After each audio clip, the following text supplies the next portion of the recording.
to another Insight UK podcast. Today we will be talking about the continuing persecution of Hindus and other minorities in Bangladesh.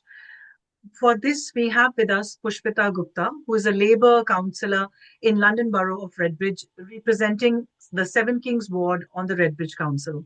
She is also a human rights activist and is the founder and president of the Secular Bangladesh Movement UK, which campaigns on minority and secular issues related to Bangladesh. Pushpita Gupta is of Bangladeshi Hindu origin. She has been vocal about the persecution of religious minorities in Bangladesh and calls for stronger international intervention to protect them. Our conversation with her when Bangladeshi Hindus face ongoing violence and persecution, with recent lynchings, home burnings, and temple attacks amid political instability following the 2024 ouster of Prime Minister Sheikh Hasina, is a topical and extremely important conversation. So, thank you, Pushpita ji, for joining us today. Thank you, Maniji. Thank you very much for connecting with me. Thank you. Pushpita ji, let me begin by asking you, especially because the coverage in the Western media has been so poor and scanty, what is happening in Bangladesh? What is happening in Bangladesh? Bangladesh has been taken over by, I would say, jihadis since 5th of August 2024, and since there's Hindu lives are very much in danger, as well as secular Muslims and the cultural activists.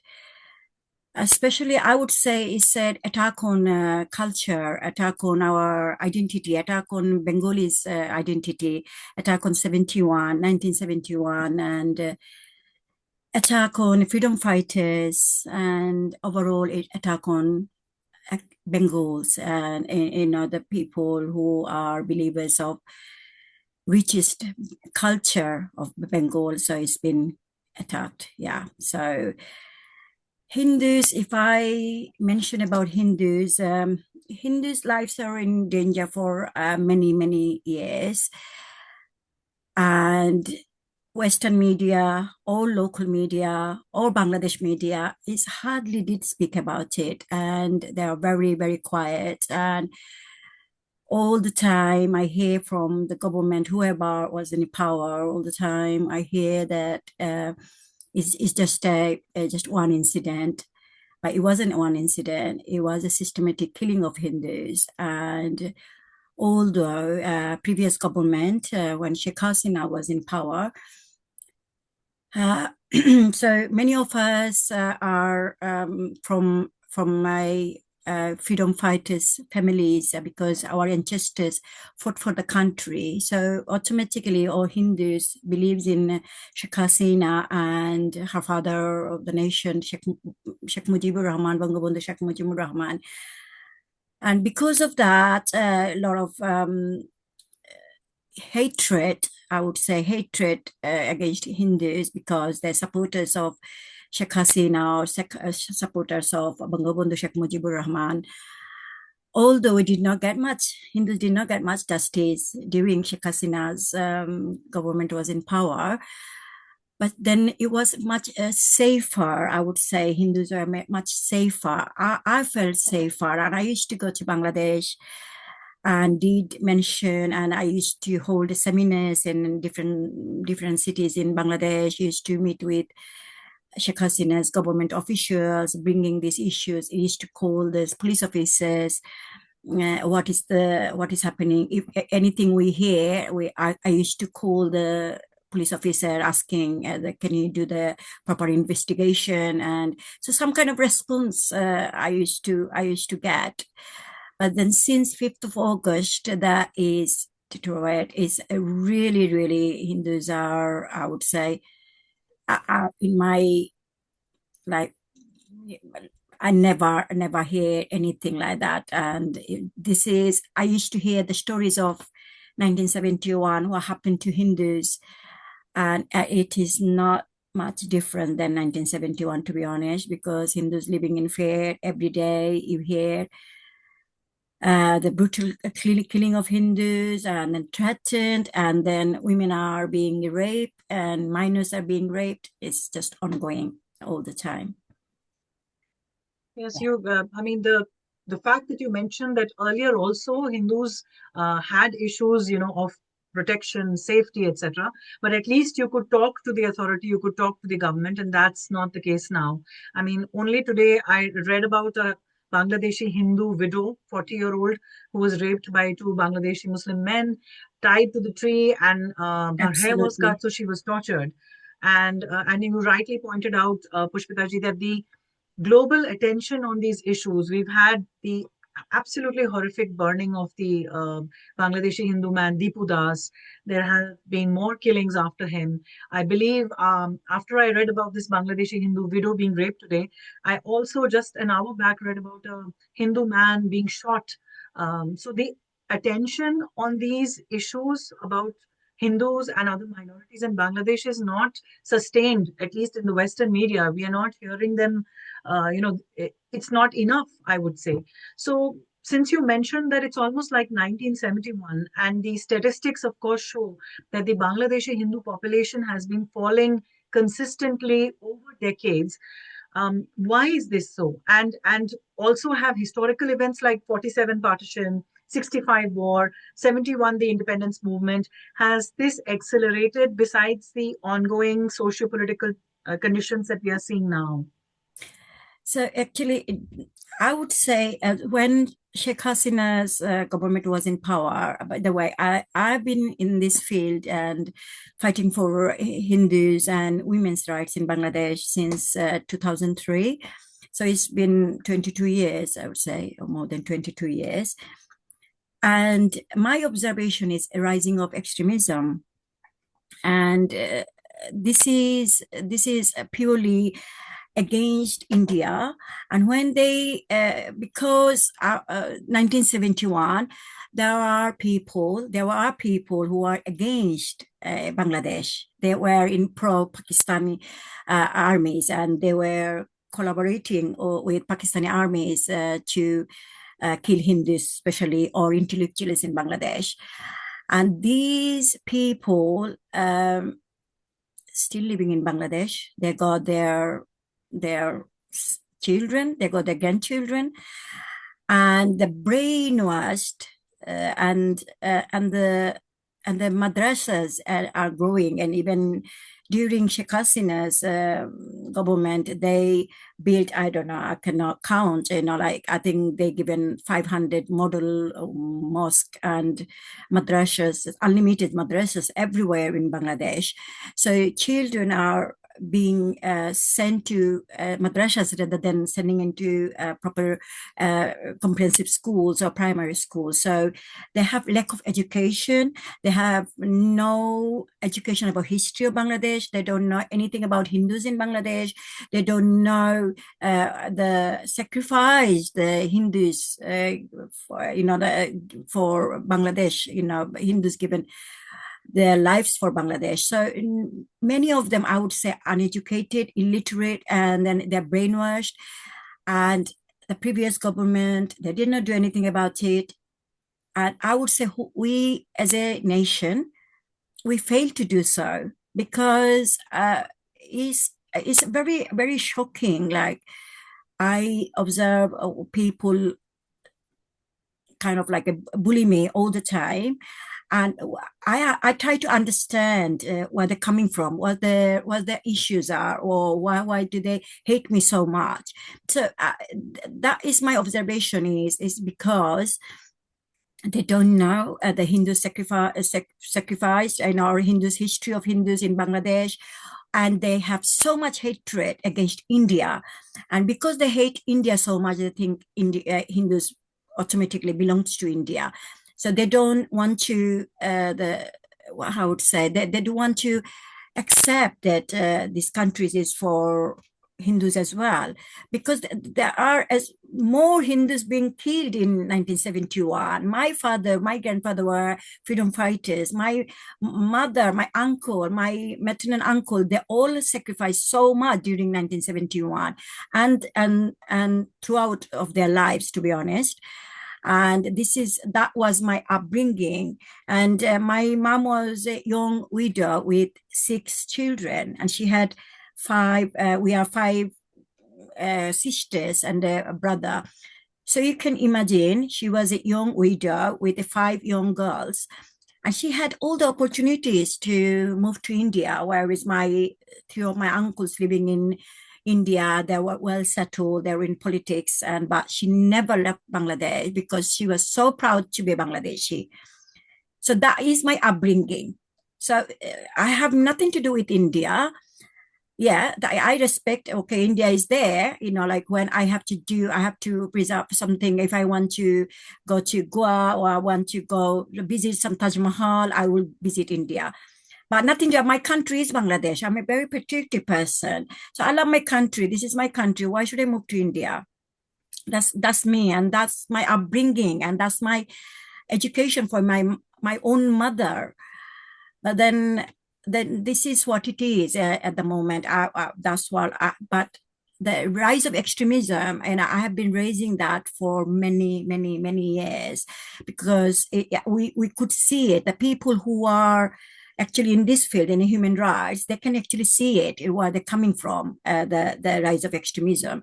And it's not based in only in Bangladesh. You can see right wings extremism is rising all over the world, and they do have a connection. They do have a connection. Even the Western media or Western world not recognizing it, they're not recognizing it, that they do want to recognize it, but they do have a connection. And this is why Hindus are being killed. This is why there was attacks in a Jewish festival in Australia, and it's wherever you see there are attacks going on, the terrorist attack, and they do have a connection. So yes, you've brought in a very interesting point where you've connected what is happening across the world, and all of the terrorist attacks, especially that we see, or the rise of hate against minority faith communities, is linked to this kind of radicalization and this kind of extremism that you say that Bangladesh has also seen, and hence the minorities or the Hindus in Bangladesh are also not safe. For the Jewish community, for example, what happened in the Bondi they're Beach. very, very against of women, like regardless which community the women are from. Women are being vocal, women are going to work, or women are being independent. They don't like it. And if you look around the atrocities going on Hindus or any other communities, or women attacks on women all over the world, this is what they don't like to see. Women are being independent, or women are being vocal, or women are talking against this extremism. They want women to be covered, women to be staying indoor, and women not to speak up. So brilliant point, Pushpitaji, because it shows that one of the biggest victims of this kind of radical extremism are the women. And in fact, when there was a protest organized by the local community here in front of the Bangladeshi High Commission, I took part in that. I went there, and I was standing there for the Bangladeshi Hindu women like Tui Karmakar, who's still missing, or a 17-year-old Shabani Sen, who is still missing, and the young 21-year-old who was raped by Farzan Ali, I believe, another young Hindu teenager in Bangladesh who was gang raped. So it's the women who is the most vulnerable whenever there is such rise of extremism. yeah, that's my name of my organization you already mentioned, Secular Bangladesh Movement UK. So we do look after the women being raped, or so we try to give them, move them different area or different universities, or so they can live lives. We used to have a girl, only 4 years old girl, and her name is Pooja. Everybody knows, the whole world knows how brutally she was left in the jungle by one of her neighbor after she was raped. He raped her, and then he put cigarette, the fire or cigarette fire on her body to check if she's still alive or not. And that rapist, we were fighting for her justice, and because Army government was in power, so we managed to give the rapist a sentence, and kind of like little government helped her to get a good treatment, and then they helped the family to build their life again. And but Dr. Yunus came to the power. He released all these rapists. The guy who actually raped this 4 years old girl, he's been on the street now. And then not only that, there are organization called Hizbut Tahiri, and if you search it up, this Hizbut Tahiri is banned in America, is banned in Canada, banned in London, banned in Australia. But then in Dr. Yunus came to power on the 8th of August, and we released all these extremists or terrorists, and they are killers, they are rapists, they are extremists. So they are on the street, they're living, they're walking, freely. And so we do not expect. What would you expect from a rapist? What would you expect from a extremist? But then again, they put jail on our spokesperson, Chinmay Krishna Prabhu. He was our spokesperson during the after 5th of August, because Hindus were fighting for their rights and everything. So he became the spokesperson for us. And then they did not like it. They put him in a jail. And we have been trying to get him a bail. They don't even get him in a bail. So they created a fight within themselves, within the court area. And one of the lawyers got killed. And we are against any killings, anybody's killings. And it was very sad to hear or sad to see that one of the lawyer being killed. And they're saying that he killed the guy. So they put the murder case against the Chinmay Krishna Prabhu, but he was in police custody. This is kind of like it's really, really funny. I'm not even angry, and I like say, okay, so he was in your own custody, police custody. How did you kill somebody from police custody? So this is the scenario of Bangladesh, and yeah. So sorry to cut you off. Yeah. No, I mean, what you mentioned is very important, and it's highly shocking that after Dr. Yunus comes to power or is in charge of the interim government, he has been releasing radical elements like the rapist you mentioned, the rapist of a 4-year-old girl, and the Hizbul Tahiri that you mentioned, which is being deemed as a terrorist organization by so many countries in the world. Is their members, if we can call them so, are being released by this interim government. So Absolutely. obviously, as you correctly said, that obviously we will see violence against Hindus and other minority communities, attacks on their temples, their women being kidnapped and raped. This is naturally going to follow through. So this leads on to my next question very nicely, Pushpitaji, which is that you had conducted a hunger strike in front of the Bangladeshi High Commission in London in 2021 and another time in 2025, I believe. So how did you decide, or when did you think that it was very important for you to speak or become a voice for the minority community in Bangladesh and speak up against this persecution and genocide that is happening there? I hope I don't get emotional because these things make me very, very emotional, because I live in London for 28 years ago. I left Bangladesh, and I did not leave Bangladesh because I want to go to London. I left Bangladesh because my mother did not feel safe to keep her daughters in the country because we are Hindu. So I don't think anybody, even human, you go to India, when you go to India for holiday, you leave India, you cry.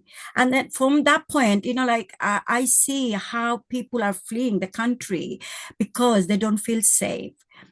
My mother was a very religious person, and because she became very widow, became a very early age, and she used to be like helping all her communities, and she was very like calm person, and a lot of people around her used to call her mother because she was a figure like that.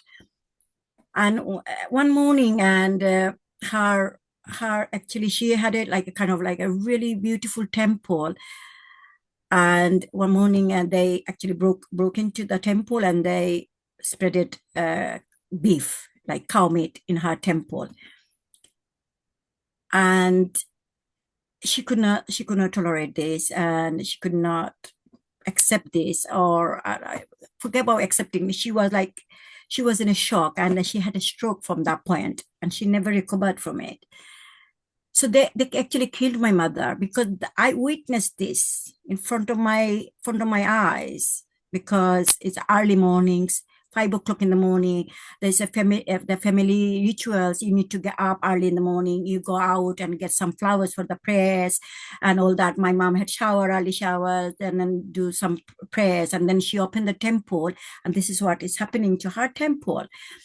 And I witnessed all this, and I witnessed my mom fainted, and I did not know what to do. I ran to one of my Muslim neighbor and saying, I don't know what happened to my mom. Can you come and help? So he came, and then we called doctors, and then my mom was in like good, and we did not know it was something very, very serious, and she was never taken to an hospital or anything. But later on, we realized that she had actually had a stroke.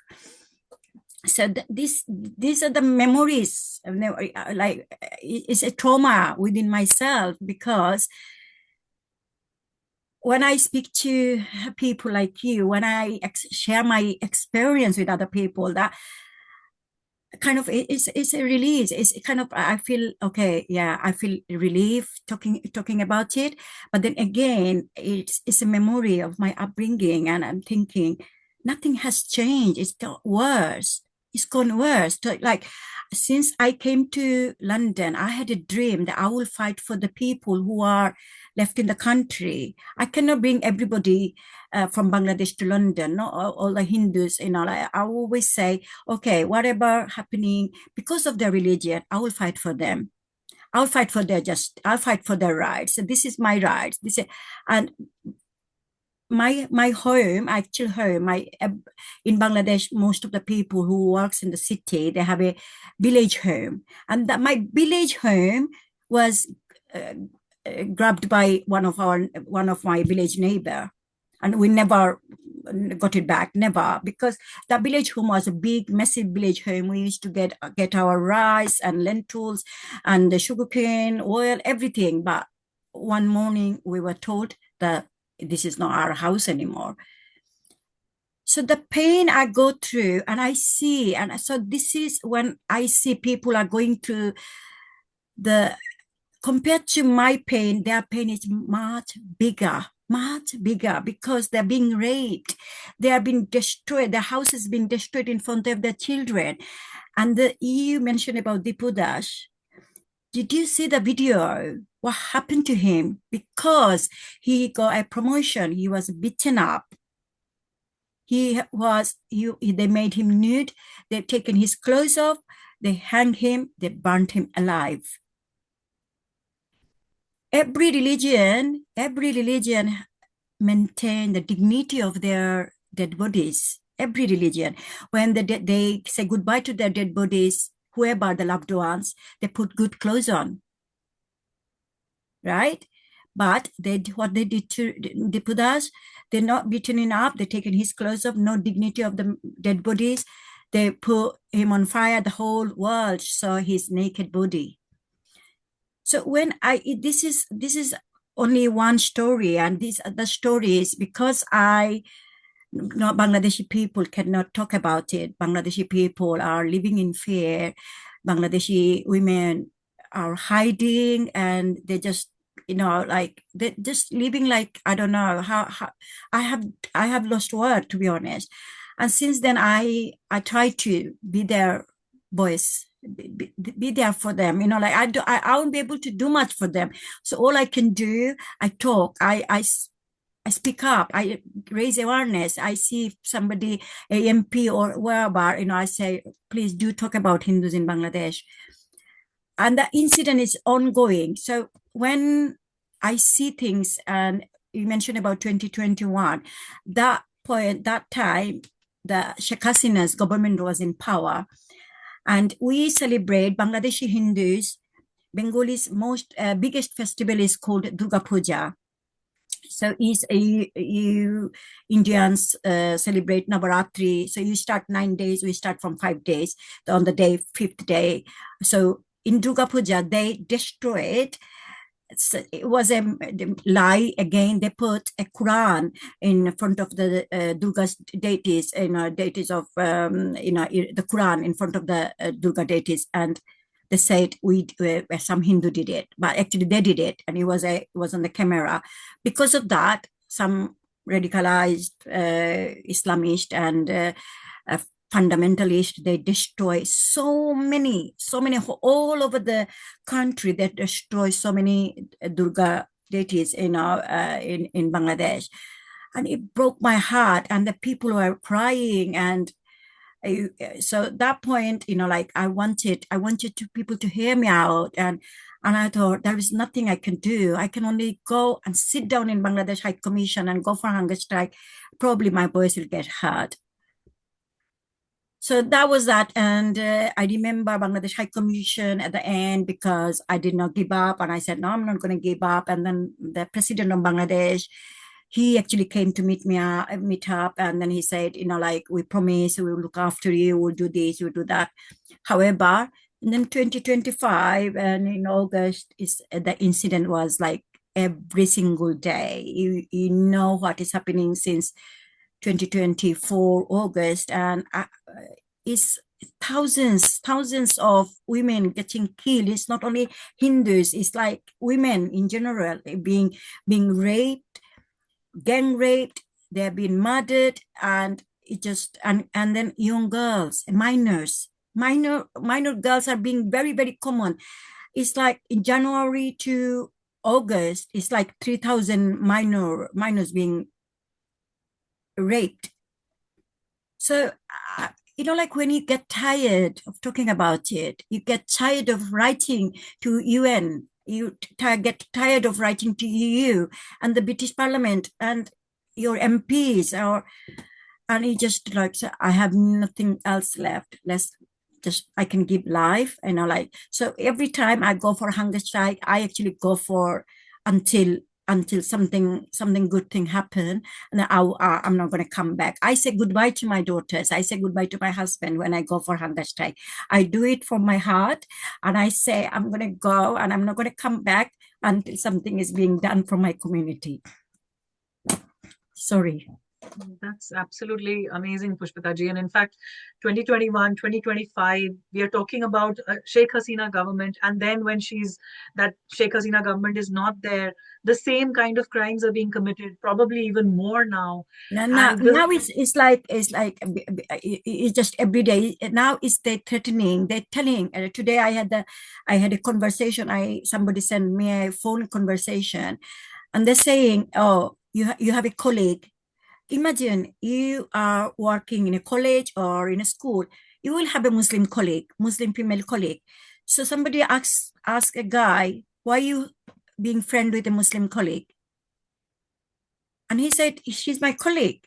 No, she's not your colleague. You having a relationship with her. You wanted to convert her to be Hindu, and then from that conversation, he's threatening, and he said, "You all need to be killed like Dipudash." That was his threatening on the phone, openly. And during Sheikh Hasina's government, they did not have the guts to speak about it. So I must mention that when Sheikh Hasina's government was in power, I used to mention this. These are the people who are in your politics, in your Awami League politics, member of Awami League, but they are not Awami Leaguers. They are jihadis. They are extremists. But you need to identify these people, and these are the people who are attacking Hindus. And unfortunately, they did not believe us. They did not count our opinions or our report. They did not. But these are the people now coming out of their shells and saying, we were never Awami Leaguers. Yeah, we are this. We used to hide ourselves in Awami League politics to get rid of Sheikh Hasina, get rid of Hindus. They're saying it in public. What you've talked about, I mean, one is, you brought brought out the fact that you have, on one hand, extremists being released from jail, and then you have a Hindu monk, Chinmoy Prabhu, who is in the jail on some very ridiculous charges, as you highlighted. Then you talk about your personal story. I cannot imagine. I'm a Hindu woman who's devoted to Durga, and when I think of my most the Durga Mandir, which is closest to my heart, and I think it is being defiled or vandalized, I can only imagine the pain your mother went through. I mean, one would, would be completely feel defeated, and they would be heartbroken to have that to you, for someone like you whose ancestral home, village home, is being, is taken away for no reason except that you are Hindu, a minority in that country, and are vulnerable. Besides that, there is no reason for this hate. So this rise of jihadism in Bangladesh and these kind of crimes we are seeing, it's absolutely shocking. And you carried that pain. I mean, I'm bringing this up again, Pushpitaji, because it's so inspiring that you did something with that pain. You carried that fire in your heart and that pain, and you said, I want to do something. You did not just sit with it. And that's inspiring for me as a Hindu woman, and I think to anyone from the subcontinent. It's so inspiring, and especially because you also decided to come to United Kingdom and actively engage with the local politics. Yeah. You went on to become a councillor, so that's amazing. So how do you balance both, like being a councillor, taking up local issues, and of course being a human rights activist? Thank you, Hanaji. Actually, the people know me because of my campaign for Bangladesh. Uh, mm, my campaign is for secular Bangladesh movement. We want this 72 constitution. Bangladesh should practice and giving all equal rights, and Hindus should live in peacefully in Bangladesh. All other minorities, and there are like Ahmadis in Muslim community. There are Ahmadis. Ahmadis' lives are in danger in Bangladesh as well. So we do talk about them. So because of my campaign, as you mentioned, like I'm passionate about it. And when I started campaign and I finished my education, and I was very passionate about special needs children. I wanted to learn, and I wanted to do things for them. So I did studied in education. I got my degrees in education, and I studied for special education and needs. So I got a job in a primary school for. I've been working with special needs children for 20 years now. So this is my campaign. So when I go to work after my work, because these are the things I'm passionate about, like human rights and the special needs children. So I'm very active on social media. And then almost 18 years ago, one of my mentor, Syed Anam, he's a Bangladeshi fellow, and he is from Muslim community, but then he is the advisor of secular Bangladesh movement UK, and he said, you will do well in Labour Party, your campaign will, and your voice will get heard. Why don't you join the party? And so I joined it. And since then, I obviously I had the more opportunity to talk about it, what is happening with Hindus in Bangladesh. And so I used to organize a Women's Day event, many events. Every year I used to do a fundraiser event for Bangladeshi women and special needs. And I do have a kind of like a supporting school in Bangladesh, an autistic school in rural area in Bangladesh, which I'm really passionate about. From that point, I see how women, not only in Bangladesh, women are actually kind of like vulnerable position in all over the world. So women need to come join politics. Women need to come forward. Women need to raise their voices, and things like that. And I thought, if I get involved in politics, my voice will get heard more, and then I can do something about Bangladesh.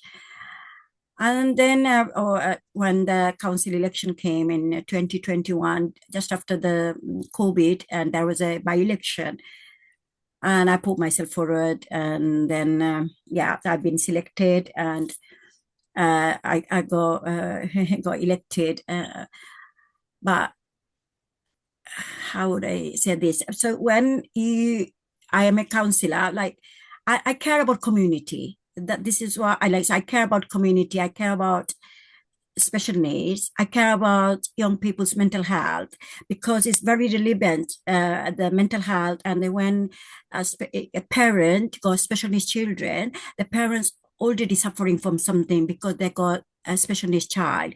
And then if a mother is a full-time carer, so a carer is suffering from something and they need a break. And so mental health comes in. So then I started campaigning about mental health. So it's all relevant, like then I see Bangladesh and I see the people who are suffering every single day, who are living in fear.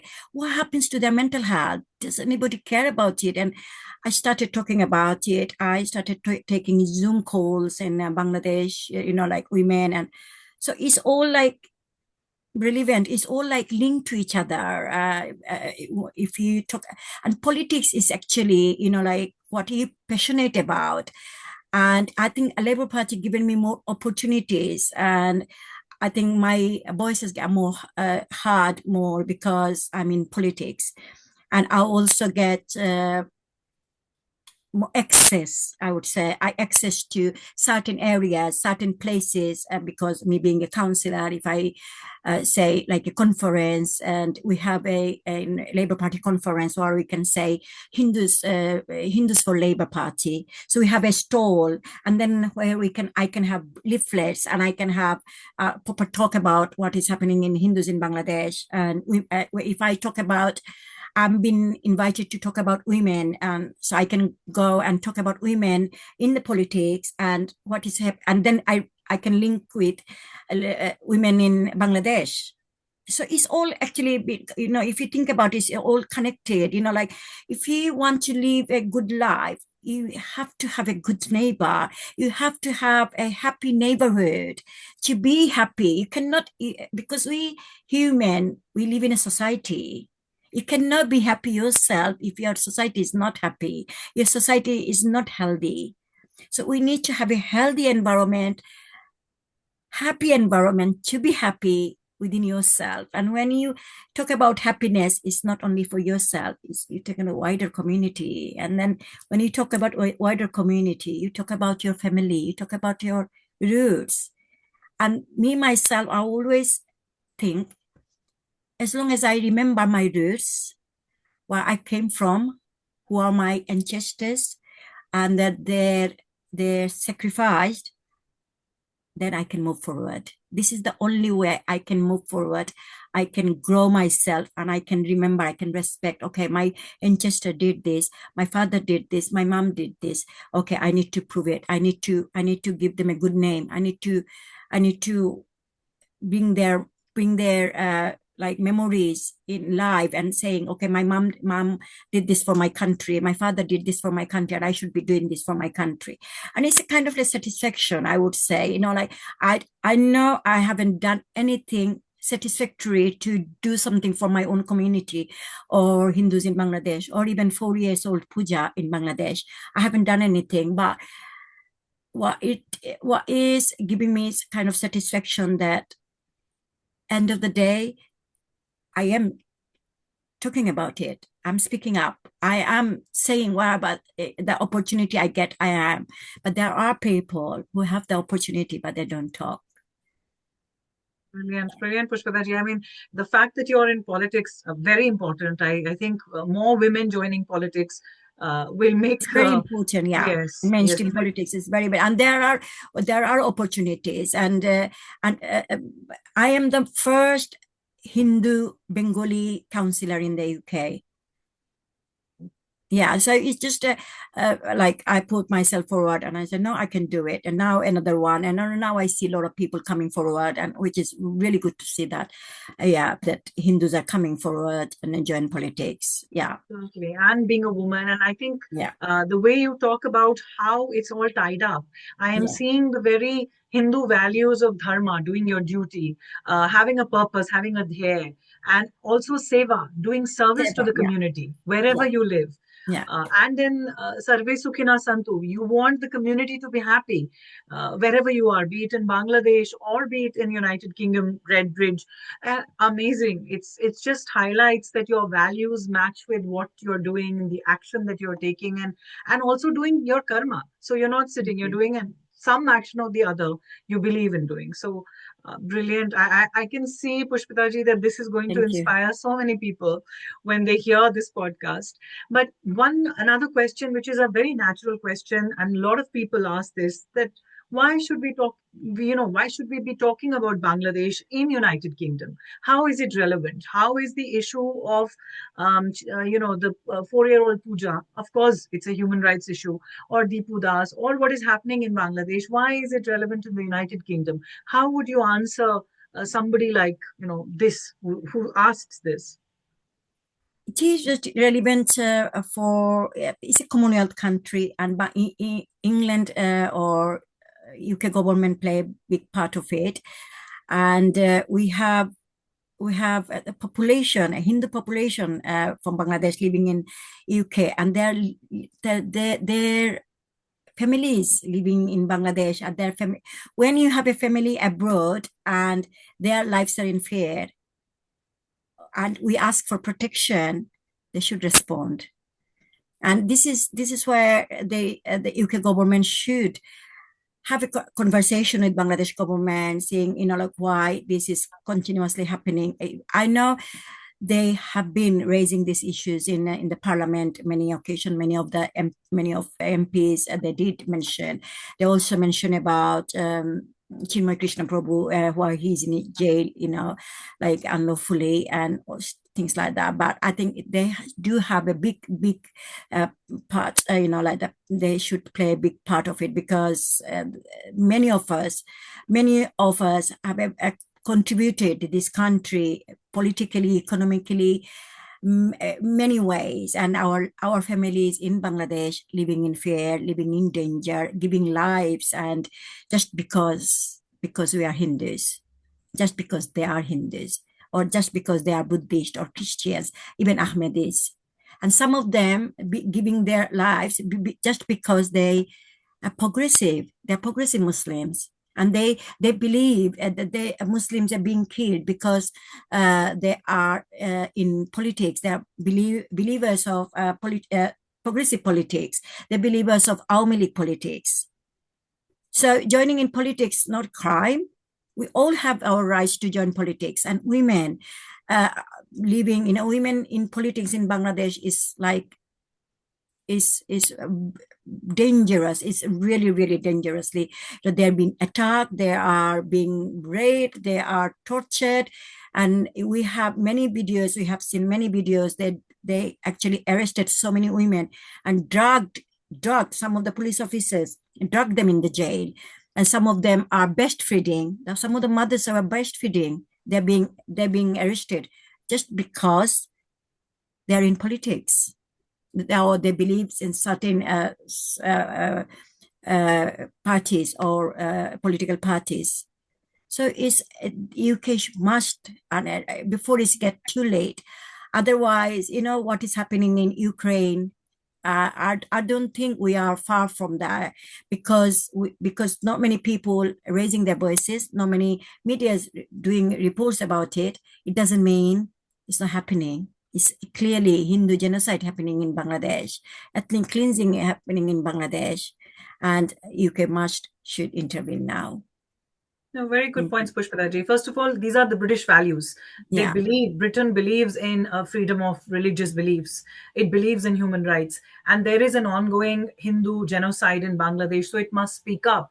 And Britain also needs to speak up because there are so many British Bangladeshis here in this country who are absolutely. contributing to this country and have families back home and are concerned about the well being and safety of their families back there. And as you had pointed out, that extremism in one corner of the world is eventually going to affect us here as well.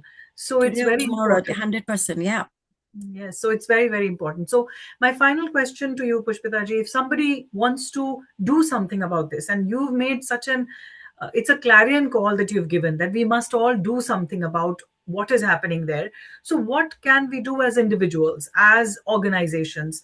What is that? What are the few action items that we can take away and say, okay, this is what I'm going to do? Pick up, do something about it, because who we living in London or in the UK, we living we living peacefully, I would say, and we are safe, and our families are not safe. Think about it. Put yourself in that position. Put your daughters in that position. What would you do? Are you not going to go out and save your daughter? This is how I see things. I have two daughters, and I always see things. I say, okay, if that happens to my daughter, do you think I'm going to sit down at home and do nothing about it? No, I would have done something to protect my daughters. So think like that. Your communities are in danger. Your communities are being killed. Your communities are being burnt alive. Your brothers were burnt alive, and this has to stop. And how can you stop this? We can be united. Number one, we should be united. We should be one voice. And we said, yeah, this has to stop. And then we raise fund. We seek. We get some lawyers to get justice for the whoever the in jail, and get them released. Like Chinmoy Krishna Das is in jail, and there are many devotees. The media doesn't cover that. Not many people talk about it, because there are so many, over 1,000 of Hindus are in jail now because they protest, because they were protesting with Chinmoy Krishna Das back in November 2024.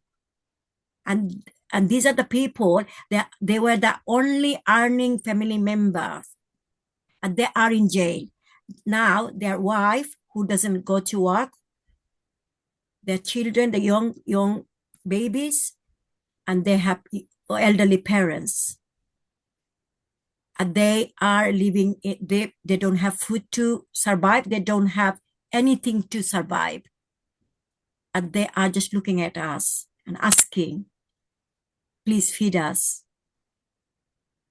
And we as a community, we can feed them. We can be there for them. We cannot go there physically because it's not safe, but we can do things. We can raise our voice. We can tweet it. We can Facebook. We can raise whenever. Talk to your parents. Talk to your neighbors. Speak up. Write an email. I know Inside do a very good emails to the MPs. Share this email. Send it to everybody. Every MPs. Send it to. After your MP, send it to your councillor, send it to your mayor, send it to your anybody, send it to United Nations. Take this, do it today, do something today. And I say every single day, I will do something for my community in Bangladesh. That I will do something to take revenge, to get justice for my brother who are burnt alive in Bangladesh. Something, just little something we can do and make it bigger one day. Be there, and we as a whole, we need to be together, we need to be united and be there for each other. That's excellent, Pushpitaji. You've asked us to stand united, speak in one voice. If what has happened to Pooja or Deepudas, if this hurts you, just don't sit with that pain, do something about it. So we can write to our MPs. As you said, Insight UK runs a very good email campaign. So we can write to our MPs. We can raise funds for the victims of violence in Bangladesh, so that legal aid can be provided or their families can be helped. And of course, we can build awareness. So whatever social media platforms we are on, we can share and spread the word about what is happening in Bangladesh. So this has been an amazing talk, Pushpita ji. I know for you, it must have been so hard because you've shared your personal story. You've gone over it again, but the fire in you is visible, the Shakti in you is visible. And we will take inspiration from what you've said, and we hope more and more people join this campaign to raise the voice against what is happening to Bangladeshi Hindus. Thank you for this podcast. Thank you for talking Thank to you. us. Thank Namaste. you. Thank you. Namaskar.